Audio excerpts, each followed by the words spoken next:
Hey, Warpugs. So today I'm going to be checking out something from the Chieftain. Now, Laser Pig was my first introduction to this hidden society that I did not know, lurking in like the recesses of the internet. I'm not one to talk because I talk about 40k all day, if I can manage, okay? But talking about tanks, in particular, going excessively in-depth on tanks. And to be quite honest, it's been fascinating to me the entire time. Now, as a veteran myself, as somebody who knows a little, I don't know a lot, but I know enough to get by in common parlance when you're sitting there talking about various things. But tanks have always been something that 100% you cannot get me to know that much about because my brain does not read good. But I'm a big fan of military hardware, as evidenced by the 5-inch shell with the pug sticking out of it back there. But still, guys, this is the Chieftain, and I have never seen anything from them before. I got a hold of them the other day, asked them if it was okay to check something out, because this video was requested in the Discord, and it was requested by Jonathan. Jonathan plays here. So what we're going to do is we're going to jump into this. I don't know what kind of take we're going for here, but this is the worst tank you've never heard of. And to be honest with you, I think I might already have a few ideas, but we're going to see how wrong I am, because I am inevitably wrong on this. Warpugs, the Chieftain's links are going to be in the description down below. I highly recommend you check them out. But we're going to jump right into this. Let's get going. Greetings all. After completing something of a fire hose of a course for the army last week, I haven't had a heck of a lot of time to do editing for anything particularly heavy. However, I have been inspired a little bit by a post recently by Steve Zaloga over on the Book of Faces, in which he admitted he had a secret forbidden love. Oh. There are a number of candidates out there for worst tank ever. Some would say mouse. Others, who are apparently willing to risk their lives for saying so, might say Bob Semple. Or what? Tog. A very common I was going to say Tog. I was seriously going to say Tog. answer would be the Valiant. And indeed, it was #1 on David Fletcher's list of worst tanks ever, and from the short test report that I've read, I can see why. Now, that said, Ed over on the Armored Archives channel makes an argument that it wasn't actually as bad as all that. Okay. I'm sure I agree with him, but you know, watch his video, come to your own conclusions. Covenanter also has claim to the title, but again, there has been a recent research indicating that by the time it left service, much of the trouble had been fixed. Okay. However, all these tanks are, comparatively speaking, fairly well known. Mm-hmm. The following ones, however, not so much. Go for it. The vehicles in question are the Dutch Order Marmon Harrington tanks. Stephen described the Aberdeen report he read as vituperative, which sent me to the dictionary. However, I had a suspicion as to the meaning, given that I happen to have come across copies of the Aberdeen test reports of the vehicles in my own archive digging, okay. And they are some of the most scathing reports I've ever encountered from anywhere. Now, it could perhaps have been that since these were not ordnance designs, the ordnance personnel doing the testing may have felt more free to let rip, but that doesn't necessarily make the report inaccurate. And in fairness, they did seem willing enough to point out failures in ordnance equipment as well. You want to know somebody's true opinion? If you want to know somebody's true opinion, give them full license and a mask and give them anonymity. And then you'll find out what they really think. Then you'll find out what they really, really think. And it sounds like they gave this guy close to that. So he was willing to do everything but put on there, this tank sucks. So, as a birthday present to Steve, I give this report on the CTMS and MTLS tanks. Now, I have no idea when his birthday actually is, so give me a little leeway. It's a thought that counts. Okay. So as I'm going through this, please bear in mind that these are production standard vehicles built to fight in line units. These are not prototypes which you would expect would have bugs that need to be identified, right, worked out, and refined. There is going to be a lot of reading here. Now, ordinarily, I don't go for all that much outside of what I normally do, but I think in this case it's necessary in order to get the full effect. So settle back comfortably and listen to the dulcet tones of my voice as you drift off to sleep. Speak. Speak. Anyway, Marmon Harrington are an American company at the time out of Indianapolis, which had a bit of a sideline in armored vehicles. Okay. As far as tanks were concerned, their efforts before the American involvement in World War II may have left something to be desired. They did try building some light tanks for the Marine Corps, didn't really work out too well. In the meantime, though, they did have the tank manufacturing capability to spare, and some countries weren't really all that picky. China ordered 240 CTLS 4TAC light tanks for its ongoing dispute with the Japanese. Dispute. When around are we talking about here? Because there are disputes and then there's an absolute beatdown. And one of those was happening while the other one was not. However, there was a dispute on the exact capability of the vehicle to be provided, and... Correction. They were getting beaten thoroughly, but it wasn't as thorough as it could have been. I'll say it like that. China refused to accept delivery. They were accepted into service on an emergency basis with the US Army as the light tank T-16 and sent to secondary parts of the world, pending replacement by something better. Secondary, which nice. Would prove to be basically almost anything else, really, that would be built afterwards. I'm looking at this. I'm just looking at this right now. And this looks like just the treads itself is giving me hives. Just the treads. It's something about this right here. Like, yeah, you can see my mouse pointer. Something about this right here is going to give me, like, if I was inside this, I have a feeling that this right here would give me Tourette's in short order. At least T-16 was accepted for service. The same cannot be said for the next Marmon Harrington production, the CTMS-1TBI. It's to be noted, by the way, the documentation refers to them as CTMS ITBI as well. They are, however, commonly referred to as the 3-man Dutch tank, to distinguish it from the 4-man Dutch tank with its own alphabet soup of nomenclature. Yay! These were produced for the Dutch East Indies Army on an emergency basis because the preferred tank supplier, the UK, was suddenly rather focused on building vehicles for the British Army instead. However, surprise, surprise. Since the Dutch East Indies failed to maintain itself as a going concern to receive most of the vehicles, and the US Army looked to doing what they did with the T-16 and using it to fill its ranks, the contract was taken over by the Services of Supply. And then they sent to Colonel Eddy of Aberdeen a letter in December of 1942. Oh. We've got a letter, kids. Let's see. War Department offers the Chief Ordnance Washington, yada yada, to Director Proving Ground. The Marmon Harrington Company, Indianapolis, Indiana, manufactured a number of 3-man and 4-man tanks for the Dutch government. Due to the inability of the Dutch to utilize these vehicles, they've been taken over by US government.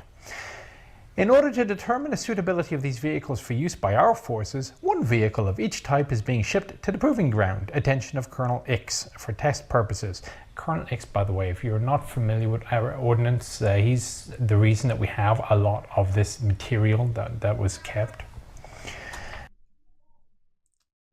Really now? So there's okay. One thing that I do, I try my best. If you've been a fan of the channel for a while, you know my memory is spotty at best. It is an absolute train wreck. I blame everything, but every so often I hear certain names pop up, certain people that did good and did bad, and I have a feeling at some point I'm going to hear that name again. I have a feeling I'm going to hear that name again. Chances are it'll be from the Fat Electrician. I'm just going to say it like that. Let's go. Upon receipt of these vehicles at the proving ground, it is requested that they be tested under such features of the standard test progress as in your judgment will determine their suitability for military use by the forces of the United States. The report of the test should show characteristics in relation to any comparable vehicles in our service and include statements as to the relative reliability, accessibility, performance in relation to the nearest standard U.S. vehicle, and so on and so forth. Yada, yada, yada.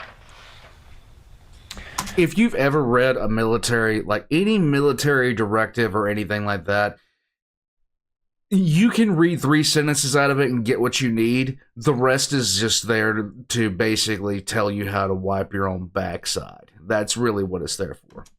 So that sets the stage. The first vehicle we're going to talk about is the CTMS, and described neutrally as follows. Neutrally. The 3-man Dutch tank model CTMS 1TBI, 1 in this case, is fabricated from a 1/2-inch armor plate with bolted construction. Wait, what?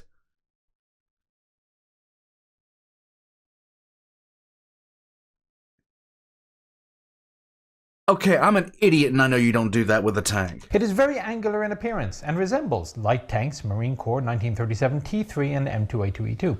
The turret is operated manually and has a traverse of 360 degrees. The armament consists of 2 caliber 30 machine guns mounted in the bow and a 37mm 44 caliber automatic gun and caliber 30 machine gun coaxially mounted in the turret. Okay, not too bad so far. The suspension is vertical volute spring type, similar to light tank suspensions. The track is steel connected with steel pins without bushings. So we're talking dead track here, I presume. The power plant consists of a standard 4-stroke cycle liquid-cooled 6-cylinder Hercules RXLD gasoline engine equipped with dual carburation and magnetic ignition system. Powertrain consists of a conventional Type 5-speed transmission, control differential, and final drive unit. Ooh, not bad. Diff, not clutch brake. Not bad. Characteristic views, and so on and so forth. Okay. So that is what it was. I will also tell you that the vehicle massed in at 25,435 pounds. So somewhere just over 12 tons. Okay. So that, for what they were, for what this thing was designed to fight, and for what it was designed to, the environment it was designed to be in, like I said, the assembly of the tracks here might be giving me hives. I'm just not sure. But as far as the armament goes, I can see it. And basically away they went. The vehicle clocked up 454 miles of operation, mainly in March and April of 1943. Okay. So your basis for comparison here, the Army's already got M5 light tanks and M4 medium tanks under production. Right. Observations. Okay. And I'm not going to read absolutely everything here, but you should get pretty much the gist. Let's go. The engine is rated at 174 brake horsepower, but the maximum drawbar horsepower obtained with the field dynamometer was 99 dynamic brake horsepower. By the way, excuse the noise in the background. The wife is attending a virtual gender reveal. The cooling of the engine was very inefficient. Okay. The drawbar pull is not adequate and should be approximately 75% of vehicle weight instead of 29%. Wait, what? Tractive resistance was exceptionally high. The vehicle would not climb either the 18-inch or 24-inch vertical walls. The third bogie wheel on each side would drop below the 18-inch wall and then prevent further forward movement, and the number 1 bogie couldn't even get over the 24-inch. The steering brakes and parking brake held the vehicle on a 30% slope, however the brakes would not hold on the 40% slope. Okay. The vehicle will climb slopes up to and including the 40% slope, which actually isn't bad. No, that's not bad. Standards. That's not bad at all. The engine was very hard to start and the battery was being continually discharged due to excessive use of the starter. The main causes for hard starting were faulty ignition, faulty carburation, and a tendency for the engine to jump timing. The gear shift was very hard to operate, primarily due to the short leverage of the gear shift lever. The position of first gear is so far from second gear that the vehicle stops before a shift from first to second can be accomplished. That sucks. Oh, good news. Operation in the sand pit was satisfactory. Vision from any position inside the vehicle was greatly limited by the small vision apertures, and personnel were constantly trying to get into a position which would allow a larger field of view. Oh boy. Ventilation inside the vehicle was very poor, even when operating with the turret hatch open. Heat radiated from the powertrain makes it necessary to remove glass blocks from the vision apertures in warm weather operations so as to secure some air circulation within the vehicle. So you're sending this thing to a jungle. You think ventilation and keeping the crew, I don't know, from dying of dehydration after 20 minutes of sweating in the base of your hot box? You think that would be a priority? You'd think it would be a priority. If you're running in warm weather, you got to pull the armored vision blocks That's away. stupid. You're going to... These things were supposed to be going to the Dutch East Indies.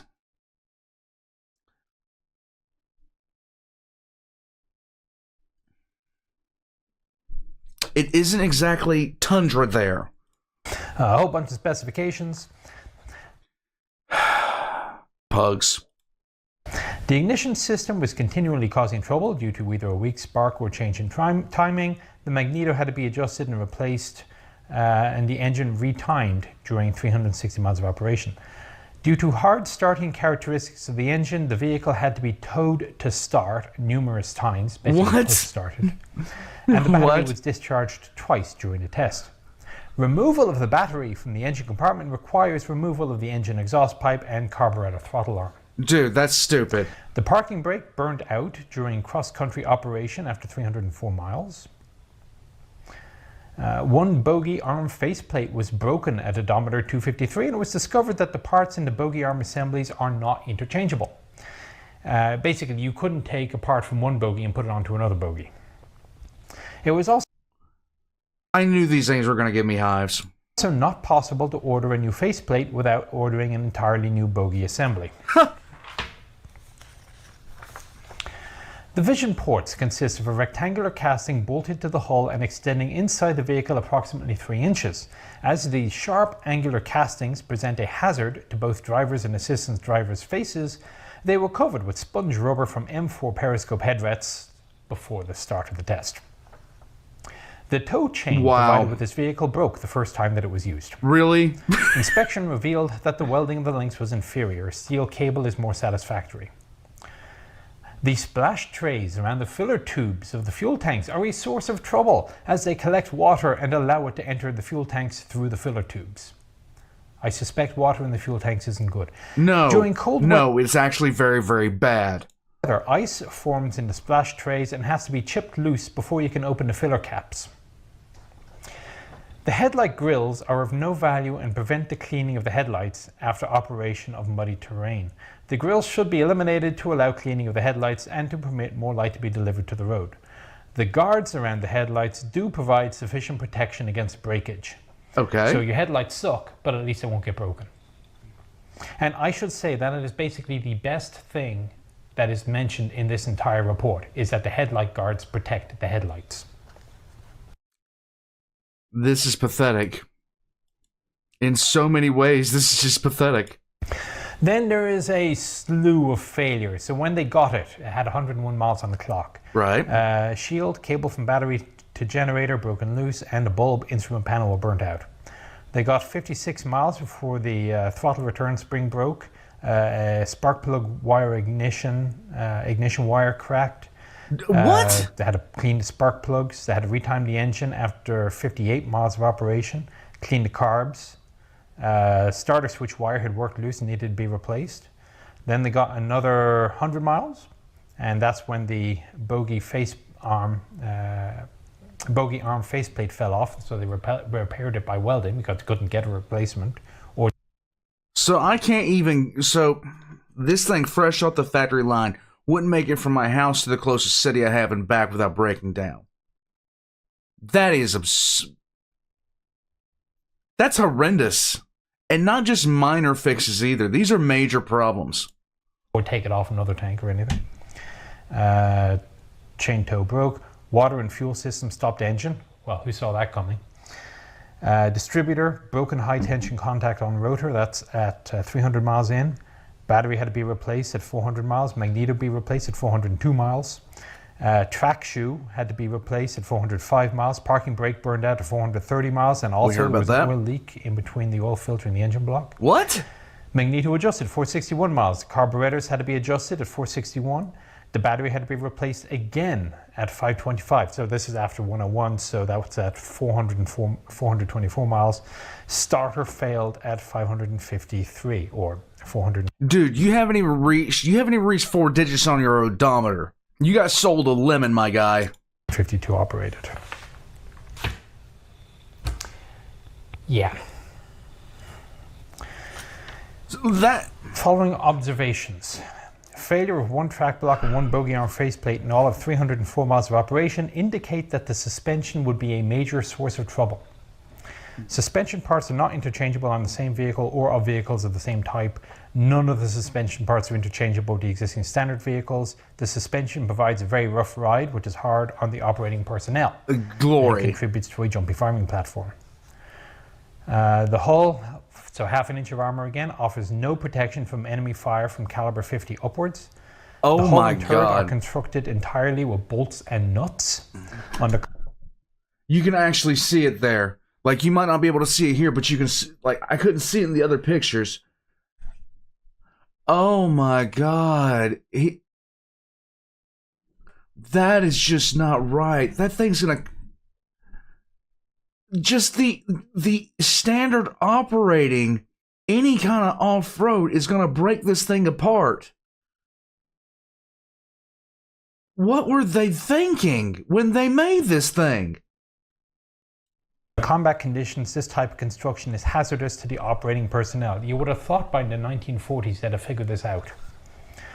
The entire interior of the vehicle is too cramped and none of the crew members have sufficient space to enable them to function efficiently.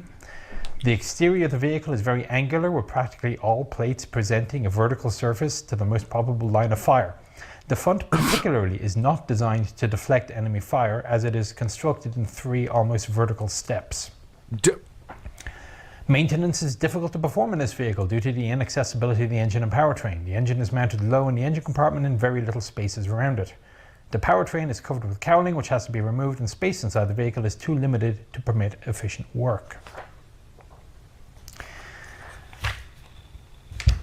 Yeah. But at least the headlight covers offer sufficient protection.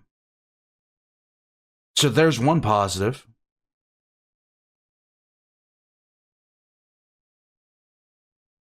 At times like this, you just wonder who the hell designed these things and built them. Okay, we have. And what were they smoking at the time? There's not much good to be said about this tank. Now, if you're curious how it actually worked out, the gunner would sit to the left of the gun. The position was described as extremely cramped, with his right shoulder hitting the cradle of the gun. The left shoulder was jammed up against the turret wall. Traversing was difficult because the ring and bearings were rusted, which I suspect is a possible concern in the Dutch East Indies. They strike me as being a little bit a potentially humid environment. Tiny bit. So, okay, in conclusion, after all this, the report states, and quote, "The vehicle is thoroughly unreliable, mechanically and structurally unsound, underpowered, and equipped with unsatisfactory armament. It is recommended that these vehicles be considered unsatisfactory for use by any armed force of the United States." Interestingly, the vehicles did still somehow get around.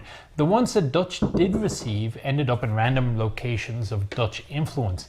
Ecuador bought a dozen after its conflict with Peru. Okay. We saddled Mexico with 4 of them for some unknown reason, possibly because they already were using some other Marmon Harrington vehicles.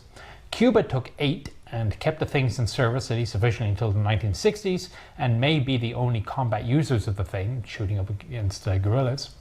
Guatemala also ended up with a half dozen. Okay. There are at least 3 currently in the US, generally in pretty miserable conditions, so in theory I can film one, but I doubt it'll be a very thorough overview. Okay. Suffice to say, none of these vehicles covered themselves with glory. And you will note that I skipped over the 37mm gun. It really doesn't shock me that they didn't cover themselves in glory, because they couldn't even cover themselves in proper armor. That's because, and the machine guns. That's because the 4-man Dutch tank, the MTLS 1G14, has 2 of them. so it's double the trouble. Don't worry, we'll get there. Yay! And again, the name seems to vary, but 1G14 is what the test report says. In the meantime, I shall read the description of the MTLS. Proceed, good sir. The 4-man Dutch tank MTLS 1G14, built by Marmon Harrington, is a 42,000 pound, so we're talking like Panzer IV weight here, a full track-laying vehicle powered by a 6-cylinder liquid-cooled 240 horsepower engine manufactured by the Hercules Motor Corporation. 240 in theory, at least. Yeah, because the last time when he was talking about this, the other engine was supposed to be putting out in the, and faulty memory, guys, the 150-ish horsepower range, but was only able to do 90 effective on a 12-ton vehicle. On a 12-ton vehicle, you got 90 effective horsepower. My gas, like my lawnmower gets better than that, guys. The vehicle is a front drive employing a 5-speed transmission with a Marmon Harrington controlled differential drive with dual controls, so the assistant driver could drive if necessary. The Marmon Harrington all-steel 18-inch track uses outside guides integrally cast in the track blocks, and suspension is a vertical volume type spring employing rubber-tired bogie wheels. Okay. The hull is made of flat plates, bolted together, varying from 1.5... See, there's nothing that can redeem this from me. There's nothing that can redeem this for me. Bolted plates are so hilarious. Like, I haven't even heard... Who thought this was a good idea? Who thought this was a good idea first and foremost? Inches thick on you the can't front do that. To 1/2 inch thick on the top. So again, 1943, this is being tested for consideration. It was built a year earlier, but still, 1.5 inches thick vertical. The turret has a 360-degree traverse, and it mounts two 37mm 44 caliber automatic guns, one swivel-mounted caliber 30 machine gun, one caliber 30 anti-aircraft machine gun mounted on the outside of the turret. The auxiliary armament consists of 3 caliber 30 machine guns. Okay. Right. Yeah. For whatever reason, Aberdeen were sent a very well-worn one which somehow had managed to put 2,400 miles on the clock. It got 20 miles before the differential failed. When they took it apart, they found that the tank had a slew of failures. It was not worth repairing, and they simply asked for an entirely new tank. Yeah. This new tank got 362 miles into the testing program before they finally pulled the plug. So, random tidbits. Let's go. In fairness, it does actually start out a little bit better than the 3-man tank. Okay.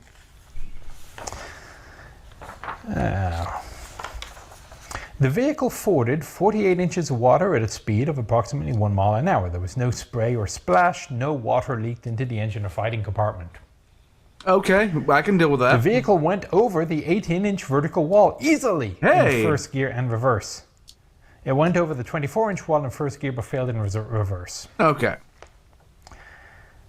Then things start turning downhill. When the vehicle was operated in the sand course, it was exceptionally slow and sluggish. This was due to the fact that the vehicle is underpowered. When comparing this vehicle with the light tank M3A1, it is found that even though the engine horsepower is approximately the same for both vehicles, the Dutch tank weighs in at 42,000 pounds, while the light tank weighs in only 28,500. The vision from any position inside the vehicle was greatly limited by the small vision apertures, and both the driver and assistant driver were constantly trying to get into a position which would allow them a greater field of vision. Same complaint as the first tank. A couple of administrative or mechanical or measurement notes. After 176 miles of operation, the 10 bolts that held the left rear idler to the hub pulled loose and the idler wheel fell off. The what?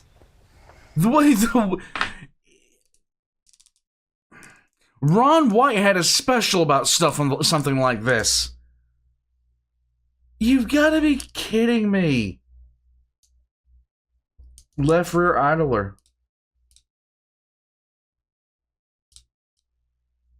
That is insane. All of the bolts failed at the head. This indicates that the counterstuck heads are constructed too lightly. After operating the vehicle 337 miles, the steering brake's adjustment had been taken up as much as possible, and still the vehicle could not be maneuvered satisfactorily, so the differential was inspected. The brake drums were found to be cracked. The brake bands were completely worn out. Who made... Since the control diff is the same type and size as one used in the 3-man tank of about half the weight, it is believed that this control differential is too small for the 4-man tank. During the entire operation of this vehicle, considerable difficulty was encountered with track pin failure. Now, this is a fun one. No, look, you cannot have... Let's go. The way the track was on a Marmon Harrington, if you imagine this is a Marmon Harrington and the Marmon Harrington wishes it was one of these, has a rivet on one side, on the inside, and it has a bolt or retaining mechanism, I think it's a bolt, on the outside. And what would occasionally happen is that the rivet would fall off, there would be nothing holding the track pin in, and it would work its way out, and then the track would fall apart. Right. The proposed solution was to put the right track on the left side and the left side on the right track, and then, a la T-34, construct a ramp at the back so that if the pin was sticking out too far and about to fall out, it would get whacked back into place. They did not actually attempt to do so because the test was cancelled before anybody bothered. Yay. To drive this vehicle any length of time was very tiring since the steering levers are extremely short, so an extension of 11 inches was added to the levers, and this reduced the minimum turning effort necessary to turn the vehicle from 100 pounds of pull to 60 pounds of pull. What the hell? Even with this reduced steering effort, the vehicle... Look, okay, so 100 pounds of pull, that is, you're no longer driving, you're working out, and you're working out strenuously, okay? Was tiring That's to drive stupid. because of the cramped quarters, small vision ports, and short gear shift lever. And that's basically as far as they got. They just called it quits. So far, the tracks fall off, the wheels fall off, the engine is not powered enough, the armor is Subpar. useless considering the time. Useless is better. By the way, there's no mention in this report anywhere of a radio. There's no mention of the headlight guards in this report either, so I don't know if they work, but let's assume that they did. Yeah, they know how to make headlight guards at this one particular tank factory. Let's at least give them something. Because remember, you got to give a positive feedback, and then you give negative feedback, and then you end with a positive feedback. So the headlight guards, everything else, and then the headlight guards. The engine compartment is watertight, but maintenance is a bear. The steering and brakes fail quickly. The engine leaks oil. Yep. Let's see what else we've got. There cannot be more. So, on to the weaponry. Oh, Perhaps God. it can be redeemed here because it sounds impressive. It does sound impressive. Starting off with the machine guns. So, as mentioned, the CTMS came with 2 in the hull. One was fixed for the driver to play with, and one was a flexible ball mount, your standard hull machine gun, and it came with a coaxial. The MTLS does better. It has a ball mount in the hull, 2 fixed hull mounts for whatever reason, although in fairness, if you look at the photograph, it seems to indicate that one might actually be a second ball mount, which doesn't make any more sense anyway. Why would you do it? 1 coaxial mount, a ball mount to the right of the turret, again, no known reason, and a pintle mount for the awesome firepower of a caliber 30 against aircraft. The guns themselves were Colt MG38B2s, of which I know nothing, so I reached out to Ian for a briefing. And apparently they're basically knockoffs of the Browning 1917-1919 series, but almost none of the parts are interchangeable with the Brownings. According to him, the guns do work well enough, and indeed one was test fired in the CTMS and no negative mechanical issues were encountered. Hooray. That would mean that there is at least one piece of the CTMS tank which worked. Well, sort of. The report complained that even though caliber 30 Colt functioned satisfactorily, its effectiveness in battle would be greatly impaired by the small amount of flexibility of the gun mount and inadequate size of the vision ports. However, Oh, Christ. because the guns did technically work on CTMS, that may have taken it out of contention for the title of worst tank. Okay. Because the guns did not pass the test fire on MTLS. Not because of any particular fault with the guns, but because the mounts were so badly manufactured that they could not physically install the guns in the first place. And you'll note that the photographs, they're not installed. Right. Either the mounting holes were misaligned so that the holes in the trunnion mounts that you basically put a pin through to hold the gun in place did not line up with the holes on the guns, or the holes in the mount shields were too small to let the gun fit. Judging by the way they designed this damn thing, I'm going for option 2 on this one. So on to the 37mm gun. Right. American Armaments Corporation M2, 44 calibers in length. It is described as an automatic gun, but the test refers to it as a semi-automatic. Actually, the test report refers to the gun as many things, but mechanically it's semi-automatic. And in fairness, at the time, it was not unusual to see people refer to semi-automatic weapons, particularly cannons, which have manual loading, as automatic in their description. And in this case, it actually is a self-loader from a clip. Okay. It's loaded in a manner similar to a traditional semi-automatic gun. You manually open the breech by use of a detachable handle. You insert a first round in by either a couple of fingers, or there is a specific loading tool. I suspect you want to use a loading tool because while you are keeping the round in place, you slowly raise the breech. Mm-hmm. You then place a 5-round semicircular clip of ammunition into the feeding drum for subsequent rounds. Okay. Reloads of the clips were stowed around the hull. 3 37mm guns were available for testing. 1 on the CTMS, 2 on the MTLS. Okay. And it should be noted also that the 37mm round is not interchangeable with the US Army standard 37mm. So first, they got into the CTMS, brought it down to the range, somehow made it there. Maybe they trucked it, I don't know. But they towed it behind a better tank. Give an example. They fired the first round. They keep detailed records. They fired the first round at 14:40 in the afternoon. Here we go. Round 1. Failure to eject. Okay. 10 minutes later, they're ready for round 2. Failed to eject. Another 10 minutes of work. Round 3 is fired. Successful ejection. Congratulations. Then the mounting actually seems stable, and we now have ejection. Cue discussion and prep work, and about a half an hour later, they load a clip into the feeder. Prepare for automatic fire. Oh. Round 4, gun jams. 15 minutes later, they're going to try again. Round 5, failure to eject. These guys are nothing if not persistent. 4 p.m., round 6, failure to eject. At this point, they decided to call it a day. Yes. Went home, stepped on it. Next afternoon, they're back on the range, giving it another crack. 4 more rounds were fired in a 35-minute period, and each round failed to eject.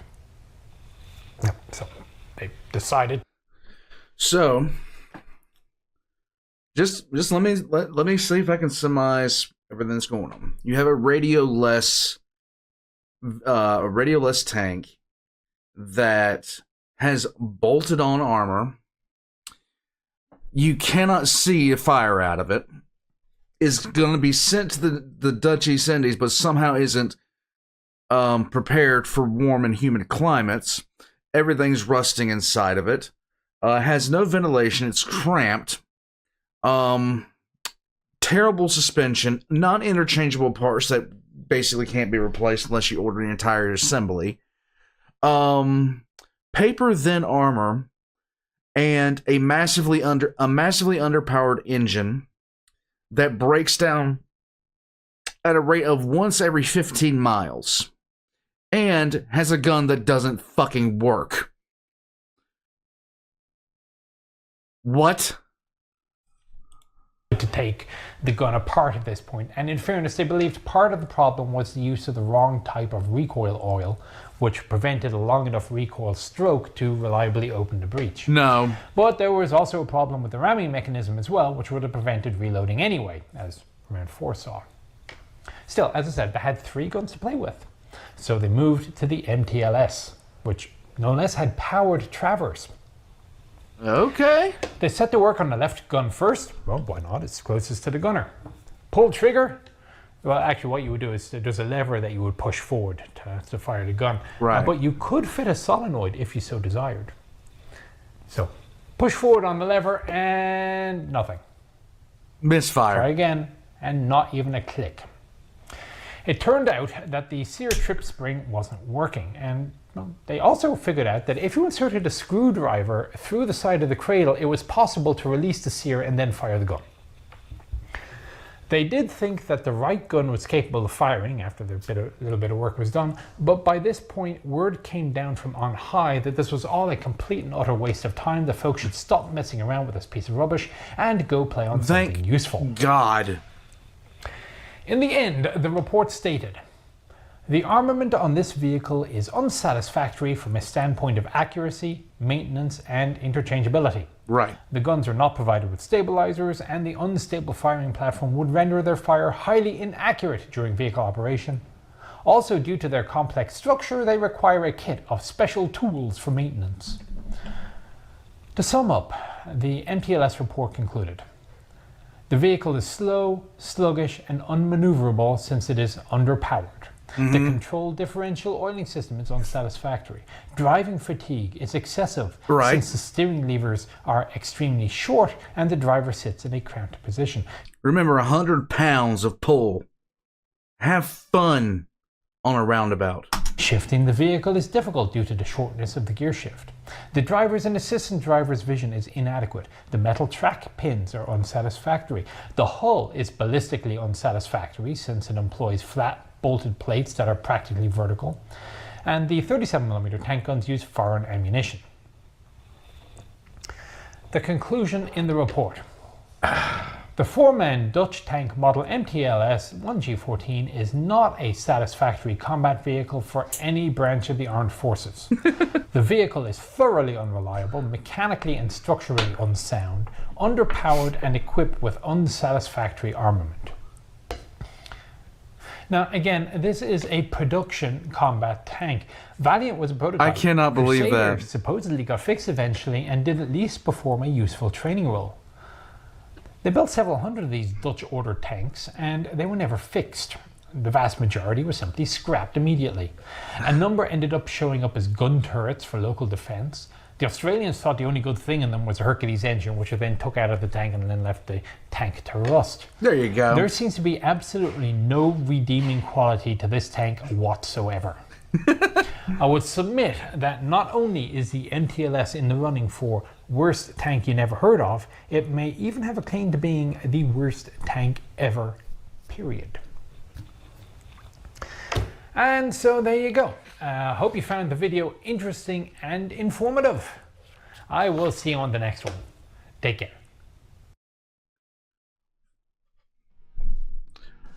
Interesting? Yes. Informative? Yes. Did it break my will to live a little bit more? Yes.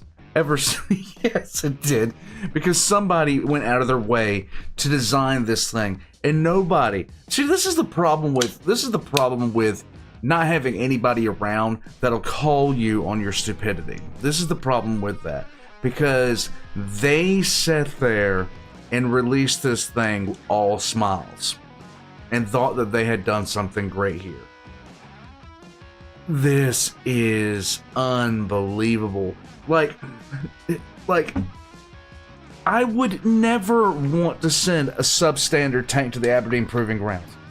Ever. Under any circumstance. That would be the last thing I wanted to happen.